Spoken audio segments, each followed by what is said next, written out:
உன்னை குடும்பத்துல ஒதுக்கி இருந்தாலும் பரவாயில்லை, உன் சகோதரர்கள் ஒதுக்கி இருந்தாலும் பரவாயில்லை, ஒரு தேசத்தை கர்த்தர் உன்னை நம்பி கொடுக்கிற காலம் வரும். என்ன செய்யணும் தெரியுமா? அதற்காய் யுத்த வீரனாய் நிற்பதற்கு நீ ஆயத்தமாய் இருக்கணும். இதுல அந்த இருதயத்துல ஒரு வித்தியாசம் இருக்குது. இஸ்ரவேல்ல இருந்த எல்லாரும் தலைவன் பதவி தாரேன் அப்படின்னு சொன்னப்பையும் என்ன சொன்னாங்கன்னா, நாங்க வரமாட்டோம், நாங்க யுத்தத்திற்கு போக மாட்டோம் அப்படின்னு சொன்னாங்க. ஆனா யெப்தா, நான் வாரேன், என்னை தலைவனாய் வைப்பீர்களா அப்படின்னு கேட்கிறான். ஹல்லேலூயா. இவங்க யெப்தா கிட்ட போறதுக்கு முன்னாடி ஒரு முடிவெடுக்கிறாங்க.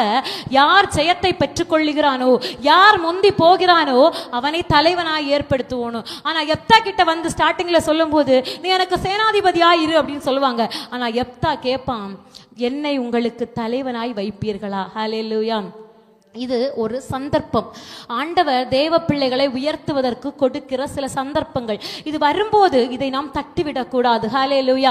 ஊழிய வாழ்க்கையில, விசுவாச வாழ்க்கையில, வாழ்க்கையின் ஆசீர்வாதத்துல ஏதோ ஒரு வாய்ப்புகளை கர்த்தர் அனுமதிப்பார். அப்போ இல்ல நான் செய்ய மாட்டேன், இது எனக்கு ஒத்து வராது, இது என்னால முடியாது என்று சொல்லி அதை ஒதுக்க கூடாது. யெப்தா நினைச்சா, என்னை விட பெரியவங்க இருக்கிறாங்க, என்னை விட மூப்பர்கள் வந்து பேசினவங்க யாரு?